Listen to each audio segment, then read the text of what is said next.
आप सभी को करवा चौथ की हार्दिक शुभकामनाएं। हमें घर की पूजा करें या किसी भी त्यौहार की करें, हमेशा ऐसी जगह चुननी चाहिए जहां हमारा मुंह सूरज की तरफ, जहाँ से सूरज निकलता है हमारा मुंह पूजा करते हुए उधर होना चाहिए। तो सबसे पहले हम अपनी जगह को साफ़ सुथरा कर लेंगे पूजा की, जहाँ हमें पूजा करनी है। उसके बाद लकड़ी का एक पटला लेंगे, उस पर लाल रंग का कपड़ा बिछाएंगे। कोई भी पूजा करें हमेशा लाल रंग का ही कपड़ा बिछाना चाहिए, ज़्यादातर तो वैसे। फिर हम जैसे करवा चौथ हो गई और होली अष्टमी हो गई, उस पर गौर माता बनाते हैं।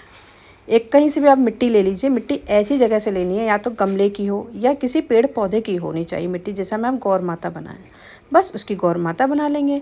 गौर माता बनाने के बाद उनका 16 श्रृंगार करेंगे। जो हमने सारी चीज़ें रखी हैं 16 श्रृंगार की, वो सारी चीज़ें करनी है। और गौर मैया को, माता रानी को लाल चुनरी में एकदम पिना के ढक के रखना है उनको।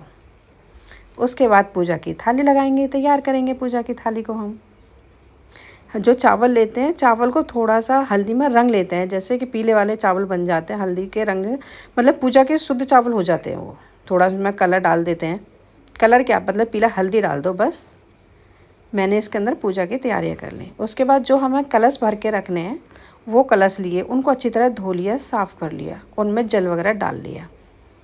कलावा बांधेंगे, रोली मोली चावल से, मतलब उनको सब तरीके से कर लेंगे। जैसे कलावा बांध दिया, और उनके जैसे सातिया जो बोलते हैं स्वास्तिक, वो बना लेंगे। इनके ऊपर प्लेट ढकेंगे, प्लेट के ऊपर थोड़ी सी मिश्री डालेंगे, और जो हमने हल्दी के चावल रंगे थे वो चावल भी इन पर थोड़े थोड़े रख देंगे पूजा के लिए।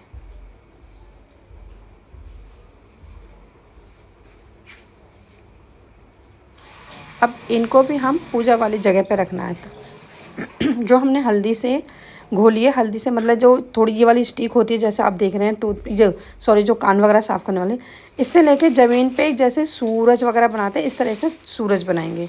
अगर आप सूरज नहीं बना सकते तो जैसे सातिया बनाते हैं ना, सतिया जो होता है वो भी बना सकते हैं, क्योंकि कलश रखने के लिए। अब लोटे को सीधा डायरेक्ट तो ज़मीन पर नहीं रख सकते, या फिर पटला बड़ा होना चाहिए। मैंने थोड़ी सी हल्दी ली, रोली ली, उसमें घी डाल दिया, जिससे हम अच्छी तरह से सातिया बना सकें कलश के ऊपर।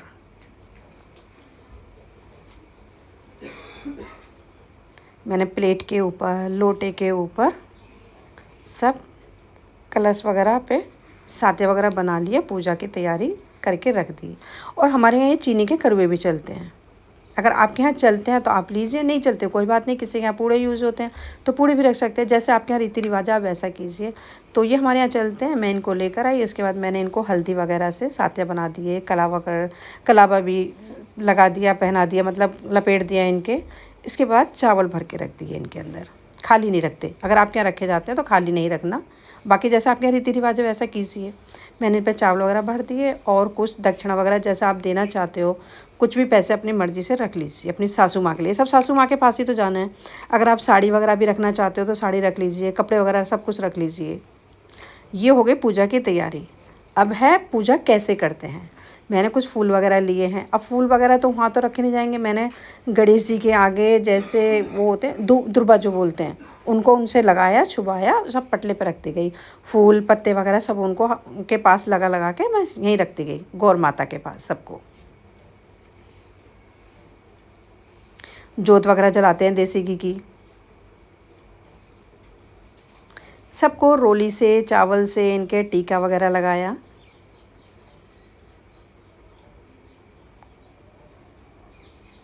थोड़ी जब साड़ी वगैरह पहन लो तो थोड़ा उठने बैठने में थोड़ा लगता है कि कैसे उठे बैठे एकदम से।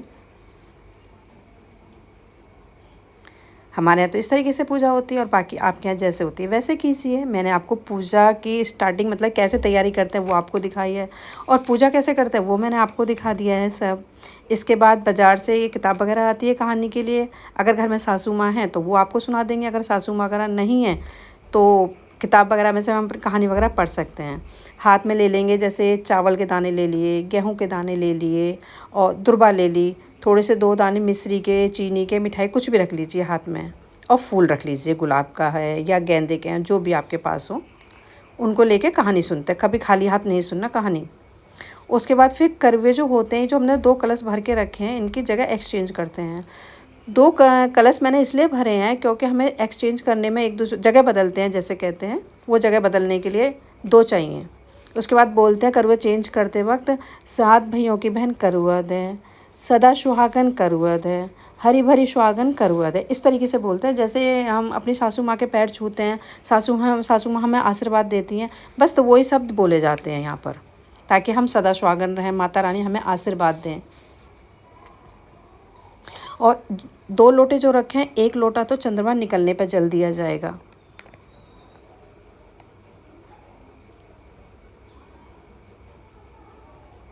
आपके यहाँ कैलेंडर लगता था, आप कैलेंडर भी लगा लीजिए। ये मैंने खाने की थाली भी रेडी कर ली है पूजा की।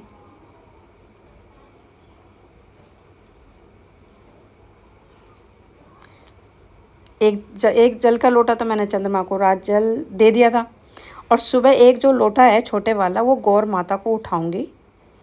मैं अपने किसी गमले में, पेड़ पौधों में ही रखूँगी, वहीं पर मैंने गौर माता को रख दिया और एक जल का लोटा वहीं पर सिरा दिया माता रानी के पास। गौर माता ठंडी रहें, हर साल मेरे घर ऐसे ही आती रहें, बस माता रानी से आशीर्वाद ले लीजिए। और ये चुन्नी मैंने तुलसी के पौधों में बांध दी। आपको मेरी वीडियो ये कैसी लगी प्लीज़ मुझे ज़रूर बताना। पूजा की तैयारी और पूजा कैसे कैसे करते हैं। और बाकी मैंने फूल उठाए, मैंने अपने मंदिर में रख लिए, घर के मंदिर में। और जो चावल वगैरह बचे हुए थे, जो माता रानी को बिठाया था गौर माता को, वो चावल मैंने बाउंड्री पर रख दिए चिड़िया वगैरह के लिए। अगर चिड़िया वगैरह नहीं है तो आप गाय को भी खिला सकते हैं।